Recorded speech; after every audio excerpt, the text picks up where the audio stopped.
السلام عليكم، ازيكم عاملين ايه؟ يا رب تكونوا بخير. لسه ما عملتيش الفتة بطريقة رودي؟ يلا بسرعة قومي اعمليها، واثقة انها تعتمديها. النهاردة هنعمل مع بعض الفتة باللحمة بكل تفاصيلها، واللي هترجعك لفتة زمان بتاعت امهاتنا وجداتنا. بتركات بسيطة هنخليها فتة عالمية. يلا بقى عشان احنا ايه مستعجلين. معايا هنا كيلو ونص من اللحمة، اي قطعية حضرتك تحبيها. بصوا هنا بقى انا ما بغسلش اللحم. ايوه ما بغسلش اللحم. والله انا بتقرف جدا زيكم بالظبط. بس فعلا اللحم ما بيتغسلش. معايا حلة على النار، اول ما المية تبتدي تغلي هنبتدي نسقط اللحم. وهلحد بقى المية كده ما تاخد غلوتين هنحضر مع بعض. بصلاية انا بقسمها 4 تربع، وطماطمايه بقسمها 4 تربع، وأربعة من الحبهان، وأربعة من ورق اللورا. بعد كده بقى هاتي بقى من التركات اللي بتخلي للشوربه كده كأنك بتشوي كباب.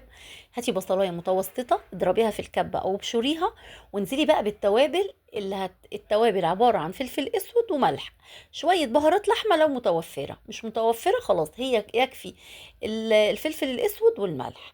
بتحطي الملح يا رودي في الاول، ايوه. خلاص هنا بصوا حضراتكم الشوربه من غير اي اضافات غليت غلوتين بيطلع حاجه اسمها ريم. لازم نشيل الريم ده لان هو اللي بيبقى سبب في زفارة الشرب. شلت الريم كويس جدا، الشوربه بقت رايقه معايا. نزلت بقى بالورق اللورا والحبهان والبصل والطماطم والبصلايه بقى اللي انا عملتها حاجه اسمها مرتة. انزلي بقى بالتوابل فيها، والملح كمان ما بتفرقش جدا في السوا اكتر من 10 دقايق. لما تبتدي تحط الملح في الاول عن الاخر، يعني انا بحط الملح في الاول وبتفرق بس في السوا 10 دقايق. لحد اللحمه هنا بقى ما تستوي تعالوا نعمل الطشه او التسبيكه. تسبيكه هاتي راس توم، قشريها واضربيها في الكبه. حله على النار، هنقدح الزيت كويس جدا، هنبتدي ننزل بالثوم ونقلبه كويس. اول ما تبتدي تاخد اللون الذهبي هنزل ب4 معالق من الخل. هتسمعي كلمة تش كده. خلاص بقى هننزل بكيلو طماطم مضروبة في الخلاط. انا هنا ما بصفيش الطماطم، بنزل بيها على طول. هنبتدي بقى نضيف التوابل عبارة عن معلقة من البابريكا، معلقة من الفلفل الاسود، معلقة من الكمون، معلقة من الكزبرة. اهم حاجة الكزبرة يا بنات، كزبرة الناشفة. ومعلقة طبعا من الملح، ومعلقة من السكر. هنقلب كويس جدا، وهنبتدي بقى نسيبها كده تاخد وتدي بشكل ودي تتسبك مع نفسها. تعالوا بقى نعمل الرز. معانا هنا حلة على النار هنضيف فيها زيت ومعلقة من السمن. أول ما يبتدي يتقدح هنزل بقى ب4 كوبايات من الرز المصري المغسول المتصفي. هنقلب كويس جدا لحد الرز كده ما يتشمع مع الزيت والسمن، مع إضافة الملح. لكل كوباية من الرز معلقة صغيرة من الملح. ومعانا هنا 4 كوبايات من الرز هنضيف عليهم 4 كوبايات من المية.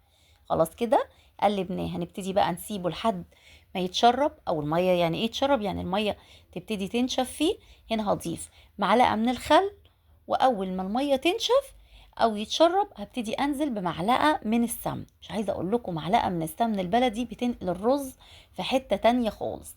خلاص هديت عليه، ممكن حضرتك تحطي شياطه. خلاص كده هنبتدي بقى نعمل العيش. انا معايا هنا 4 ارغفه من العيش المصري او العيش البلدي. فته يعني عيش بلدي. انا هنا قطعتهم كارو او اي تقطيعه حضرتك تحبيها. جبت صينيه، نزلت غلفتهم كده بمعلقه كبيره من السمن البلدي، ونزلتهم تحت الشوايه، او ممكن حضرتك تحمريهم فوق البوتاجاز. خدوا بقى اللون الذهبي الجميل ده. خلاص كده يبقى العيش جاهز. مش عايزه اقول لكم هو كان مقرمش وكريسبي قد ايه. معانا هنا بقى اللحمه كانت استوت وبقت زي الزبده. طاسه على النار، ضيفي بقى معلقتين، دي تركاتي في اللحم. ضيفي معلقتين من الصلصه. ايوه وخليها كده تتشرب مع الصلصه، او تبتدي بقى كده كلها تتغلف بالصلصه. انزلي بقى بمعلقه محترمه كده من السمنه البلدي. ايوه بالسمنه البلدي. انا برضو ما بحمرهاش قوي، انا بخليها تتغلف بالسمن كده وتبقى، بصوا تبقى تاخد اللون الجميل ده. مش عايزه اقول لكم ما بتنشفش وبتبقى طعمها تحفه، بتبقى غير اللحمه المحمره بالسمنه بس. خلاص كده قلبناها كام تقليبه لحد الصلصه ما نشفت كده واتغلفت باللحمه. وبعد كده رشه من الفلفل الاسود، رشه بسيطه من الملح. وهنا كانت اللحمه جاهزه. غير حاجه بقى هنا الطشه. دي كانت طشه ماما الله يرحمها، بتدي طعم خطير للفت. هنا بقى معايا معلقه من السمن. اول ما تبتدي تتقدح هننزل بمعلقه كبيره من الثوم. هنقلب كويس جدا لحد ما تاخد اللون الذهبي.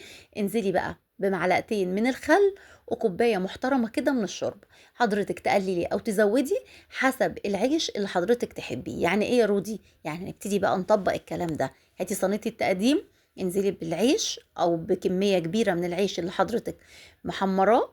انزلي بقى بالطشة اللي احنا عملناها. حبة العيش يبقى كريسبي مش هتزودي شوربة. حبة العيش يبقى زي كده بحبه طري جدا، أنا كرودي بحب العيش يبقى طري طري كده وزي زي الملبن. وبعد كده ضيفي معلقة حلوة محترمة من الصلصة. وبعد كده هنضيف الرز. وبعد كده هننزل بقى بالصلصة. هنبتدي بقى ننزل بالصلصة. وكمان انا كنت سايبة شوية عيش، سايباهم من غير اي شوربة، عيش كريسبي كده. هبتدي احطه على يعني في الصينية كده على الاحرف. وهنزل بقى اخر حاجة لحمة. وخلاص خلصنا فتتنا. وبصوا كمان الشوربه وريها لحضراتكم. مش عايزه اقول لكم لونها خطير وطعمها خطير. بتمنى بجد تجربوها يا بنات. وهنا بصوا اللحمه كانت زي الزبده. فته يعني لحمه لازم تكون طريه وزي الزبده. بتمنى تجربوها بطريقتي يا حلوين. ولايك وشير لو عجبكم الفيديو. استودعكم الله الذي لا تضيع ودائعه.